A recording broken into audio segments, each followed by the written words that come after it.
The Smiley J Artist Zone, a platform for and about independent artists, music, interviews, and much, much more. Now, give it up, your host, Smiley J.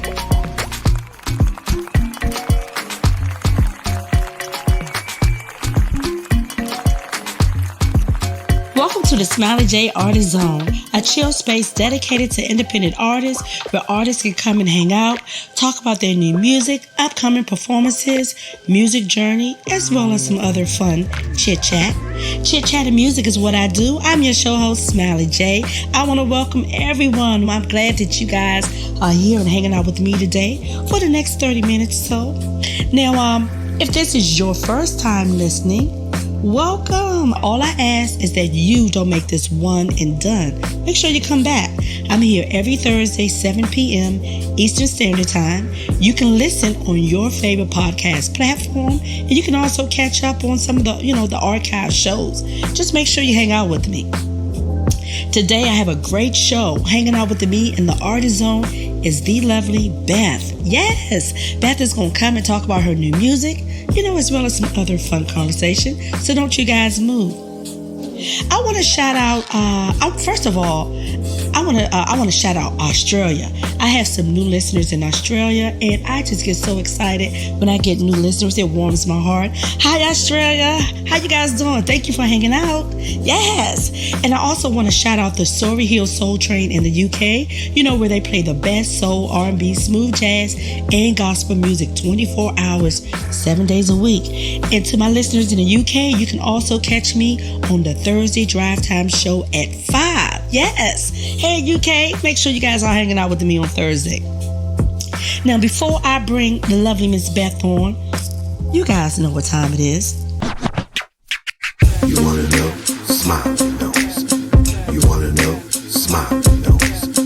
You want to know? Smile, nose. It's a smile. You want to know? Smile, nose. Most die-hard music lovers know and understand the importance of concert etiquette, especially, when attending a concert to see your favorite independent artist. Yes, I said independent artist.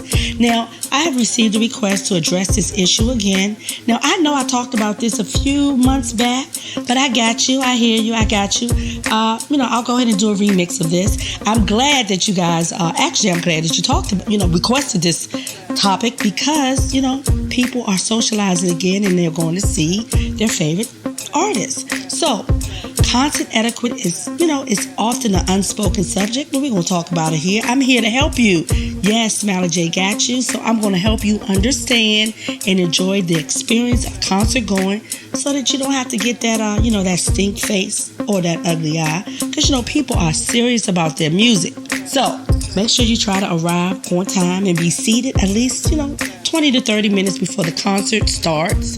Because, you don't want to, disrupt the folks who were there on time. It's very annoying. You got to get up and shift the whole seating section. Now, for my will call ticket patrons, please plan to arrive at least 30 to 45 minutes early because it's going to be a line. So go ahead, leave the house a little early. Respect others around you. Don't have loud conversations. Don't be singing to the top of your lungs like you are the headliner or the opening act. Now, if the artist tells you to sing along, then sing along. Do you sing along and have fun. Also, limit your videoing, also going live streaming, and taking pictures with that annoying flash. Now, some venues don't even allow you to take pictures or pull out your phone or video, so make sure that you respect the rules of the venue. Now, I totally get that you want to relive the moment, but again, you have to be, you got to be respectful of others. Now, to all my tall folks out there, if you are super duper tall, please remain seated unless you are instructed to do so. Because remember, there's a lot of shorties out there. And if you stand up, they can't see anything. So just remain seated unless they tell you to stand. Now, live music is so important to concert goers. So if you don't remember any of the things that I just talked about, just remember the music golden rules, which is have fun, respect others. That way everyone around you can enjoy themselves. And most importantly, everyone can enjoy the show. All right. Y'all got that, right? So let me go ahead and introduce Miss Beth. So Beth is a soulful R&B artist from Detroit. Beth was a contestant on season 16 of NBC's The Voice, starring coaches Blake Sheldon, Kelly Clarkson, Adam Levine, and John Legend. She caught the ear of both John Legend and Kelly. Now, Beth continues to grab the attention of fans worldwide with her new single, Got Next. You guys help me welcome the lovely and talented Beth. Hey, Beth, welcome to the Smiley J Artist Zone show. How are you today, ma'am? I'm good, Smiley J. Thank you for having me on your show. Thank you so much. Absolutely. How could I not have you? Yes. I appreciate it. First, I want to say, let me just say this right out the gate. I just want to say that you brought the sexy, short, chic look back. Oh, thank you. You really you. rocked that short hair. Now, let me just say, everybody can't do it, but you, Miss Ma'am, you got it going on with that short haircut. Thank you. As my grandma would say, everybody ain't able. But I try. But I try. It actually happened by accident, but I love it, and it's short and it's carefree. It makes it easy for me to continue a healthy lifestyle, working out, going to the gym, and I really don't have a lot of fuss over my hair, so I love it. So thank you so much. Good. Now, most folks probably know you from The Voice, where you represented.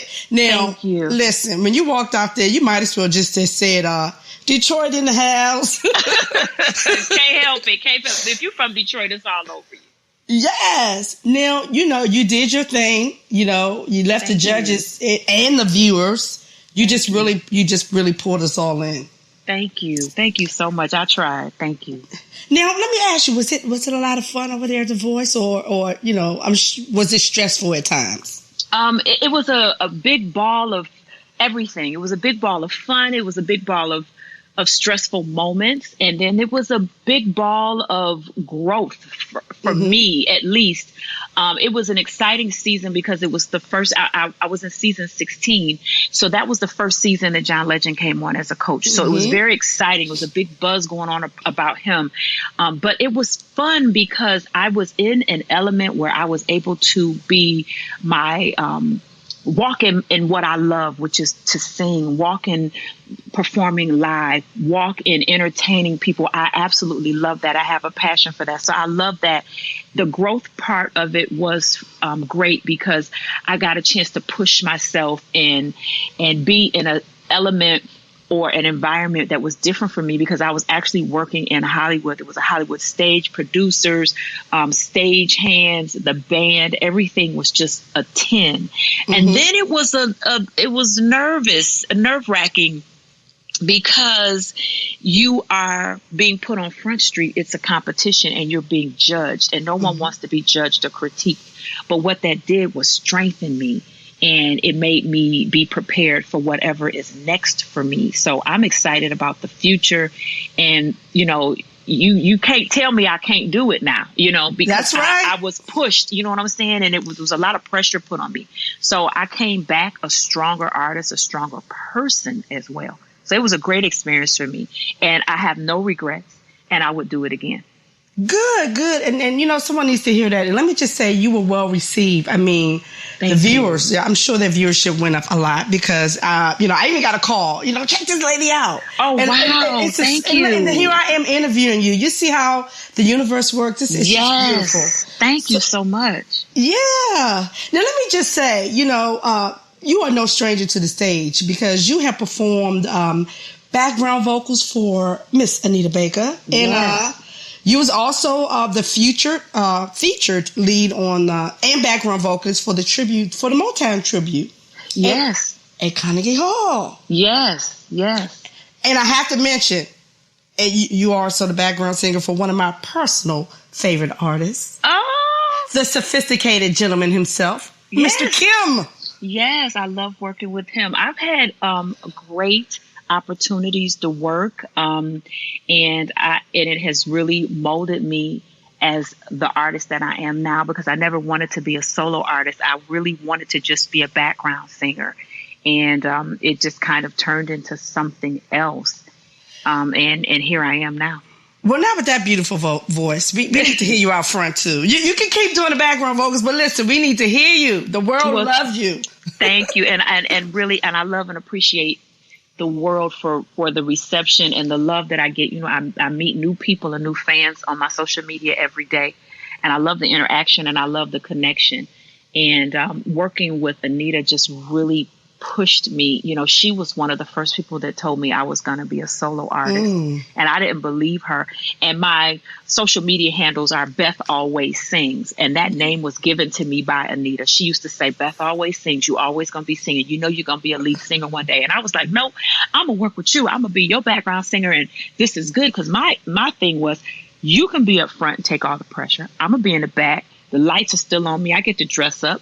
I still get to have, you know, the opportunity to sing and people see me and everything. It's good. I don't have to be up front. And she was like, nah, she's like, you're not going to be doing it. She said, I see you as a solo artist.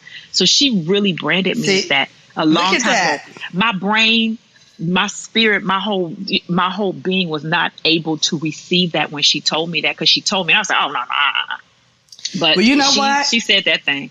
She spoke that. She saw the greatness. She saw the potential. Yeah. So, and you know what? You were destined to do this music thing. So let me just take it back. Now, most people grow up in a household, especially most Black folks. We grow up in a household listening to music that our parents and our older siblings listen to. But you grew up in a house with a musical genius. I did. Your dad, the legendary Johnny Griffith. You know, let me just say to all my younger listeners, her dad helped create and define the legendary Motown sound that we all listen to today. That sound will never die. So it's a staple in American music, you know. That's right. So can you just tell us, can you just give us a little peep in your childhood? What was it like growing up? What was a typical day like? Well, a typical day would start out with me really waking up listening to my father play the piano. And he would get up and he would do his scales and he would practice every day. And honestly, I did not know what my father did in terms of his career choice. I knew that my father played piano. And I just figured my daddy was at home playing piano all day and my mama was at work. And I just didn't understand that dynamic. I honestly, I didn't, you know, and by the time I was born, my father was no longer with Motown. So I did not know about his previous works. At this time, he just was playing the piano. He was doing gigs. He was doing other things, other projects, and playing around. You know, I remember as a kid, you know, my different artists would come to town, and my dad would be hired to come and play with them, and he would take me to the shows and things like that. And I'm just like, my daddy plays piano, but I just did not know anything about Motown. Again, because Motown had left Detroit and was out in LA. My father opted not to go, and we didn't know anything about it. But he would get up and he would play piano and he would take me to school and he'd pick me up from school. And, you know, and on the Saturdays we did what we did, or my dad would have a gig or he'd be out of town or whatever it was.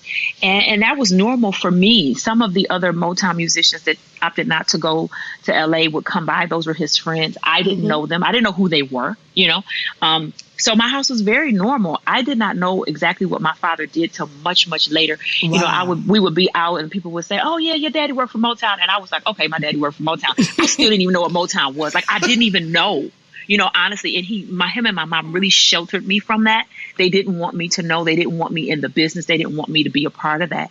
And I learned later. And when I really found out the gist of what my father did, honestly, and sometimes I look back and I say, shame on me that I didn't even do the research, but he pushed me away from it. He pushed me to go to school, to get my degree. And I did all of those things. And I found out later what my dad did. And I just was in awe. Like, wow. I'm still in awe. Yes, I'm still in awe of the things that he contributed to. So I'm grateful, and it's an honor for me to carry on his legacy in the music. Yes, and I'm sure that he's just smiling down. He's with you always. When you hit feel him all the time. Yeah. Now, I just want to mention a fun fact about your dad, because he was one of only a few classically trained musicians over at Motown. So I had to mention that. Yes. Now, God blessed you with a beautiful gift, the gift of singing. But, you know, you have also put in a lot of work, you know, starting from your teenage years, where you actually, you know, you invest in your gift. So can you tell us about, you know, your coaching and who you were mentored by? Yeah. So really, because, like I was saying, my parents didn't want me in the business, but music was something that was just in me to do. So I naturally gravitated to the music classes in school, to marching band, to the jazz band, to the choir, so early on I started playing instruments. My dad taught me to play the piano, at home. And then I got in school, I started playing the clarinet, the tenor saxophone. I was first chair tenor saxophone, first in the jazz band. I was first chair clarinet in a marching band. And then I gravitated towards the choir and the glee club. And I started doing that. And my teachers were incredible. And I didn't think I could sing, but they really pushed and nurtured me. And one of my teachers, I think she's getting ready to retire from teaching now. She, was instrumental. Her name is Cheryl Valentine. She was instrumental in just telling me that I could sing in the very beginning. Mm-hmm. And she sent me over to, which is, I call it the legendary Mumford High School in Detroit, because Eddie Murphy made that famous in Beverly Hills Cop with the T-shirt. Oh, the Mumford Physical Ed. Yeah, so that's the high school I actually went to. But that school birthed, the Clark sisters. It birthed the Winans. It birthed Commissioned. It birthed Earl Clue. All of these great people came out of that school that I didn't know anything about. I wasn't paying attention to them because they came out before I graduated. But that teacher, Deidre Jackson, was their teacher. And I was fortunate enough to have her as my choir teacher. And she kind of nurtured me and pushed me. Deidre Haddon, Gerald Haddon, we all went to school together. They're doing, gospel music now. And it's just been, I've had wonderful people, influences, mentors, and teachers in my life to push me to this point where I am now. And I always still hear them, in my head, coaching me, telling me what to do. Yeah. So shout out to all the teachers, all the educators out there that's pushing, students to be great and to recognize the talent and the gifts in them. So shout out to all the teachers out there. Yes.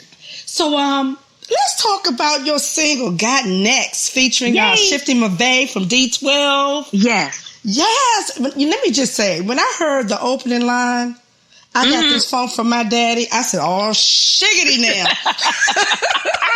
But I did. I know. I have to honor him in the music that I do. Even on my first album, an opening song on there is me talking to my dad as a baby. He recorded me when I was little as I was learning to talk, and I used that as the opening for my first album.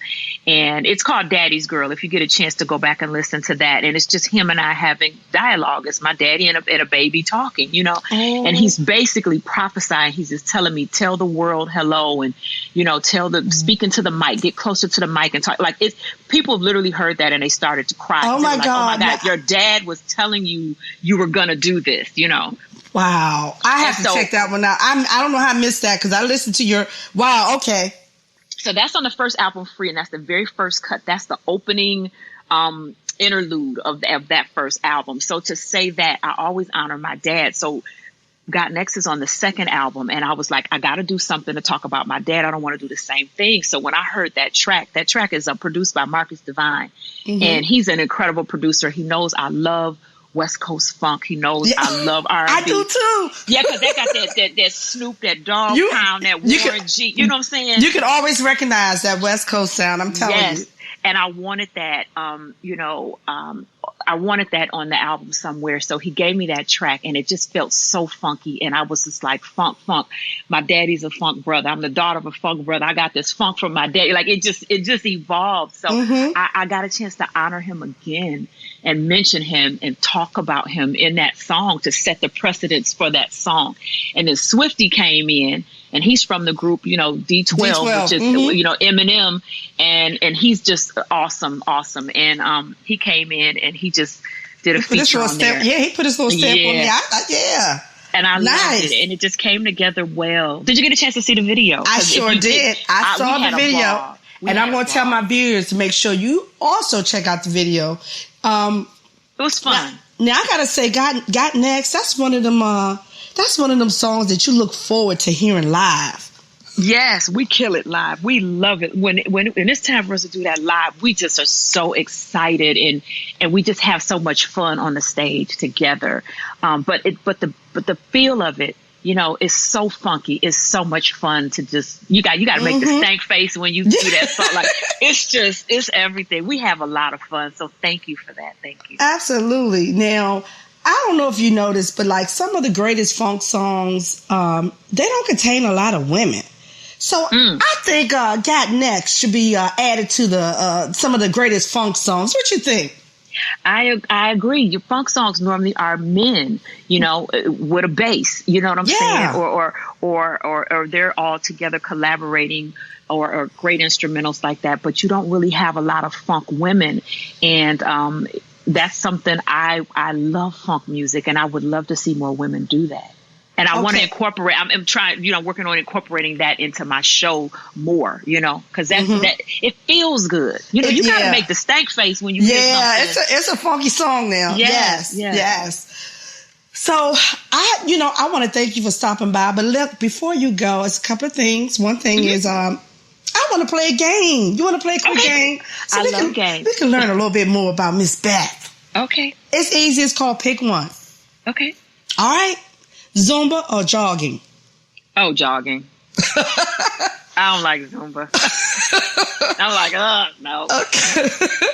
Okay, it's movie time. What we doing? Drama or comedy? Comedy. Comedy.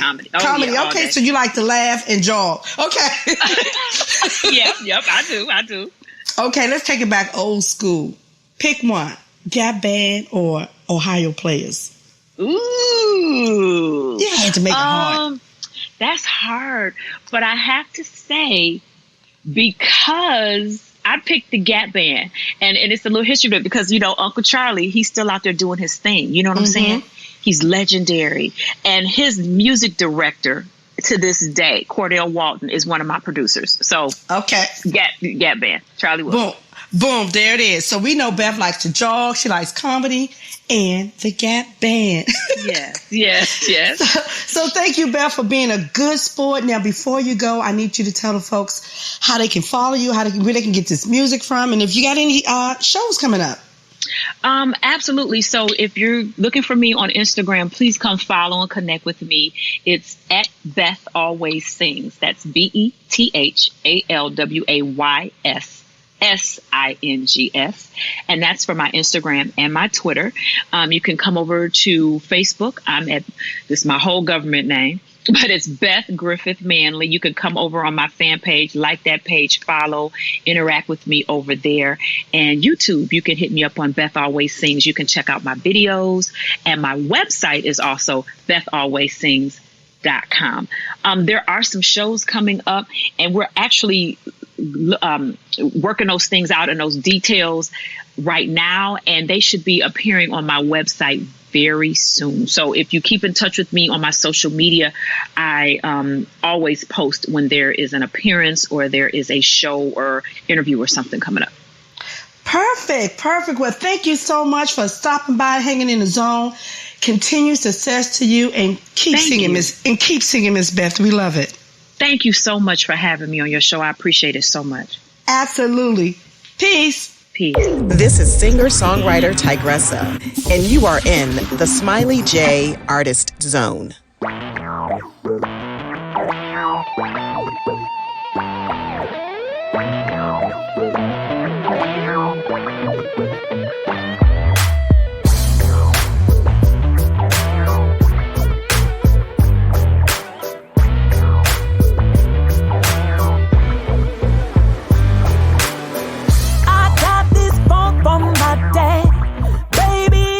Stand up on it. I know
It's our time.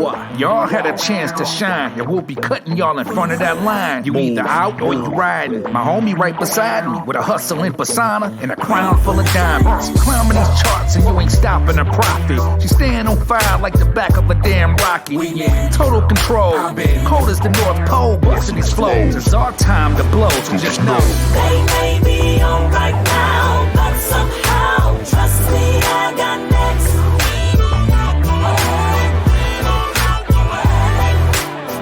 They may be on right now, but somehow, trust me, I got next.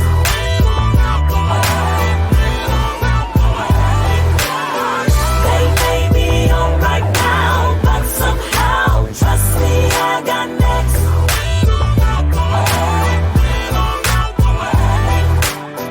They may be on right now, but somehow, trust me, I got next.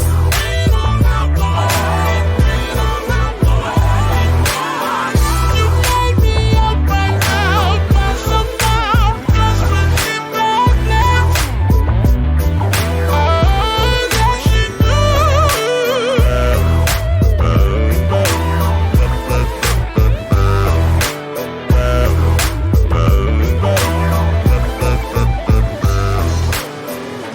All right, it's that time to say our goodbyes. Well, bye for now anyway. I want to thank you guys for your listening ears, and thank you to today's guest, the lovely Beth. You guys be sure to follow Beth on all of her social media pages, but most importantly, download her new single, Got Next, and add it to your funky soulful playlist. I know you have one because I got mine. Now, I'm here the same time next week, so make sure you guys come back and hang out with me. And also, if you're not following me on social media, go ahead and follow me. Instagram, SmileyJ_ArtistZone. Like and follow my Facebook page, the SmileyJ Artist Zone. And, wherever you listen to the show, just, follow on that platform. Until next time, I'm going to need you guys to be well, stay safe, and remember to listen to good music. Your ears will thank you for it. I'm Smiley J, and I'm out.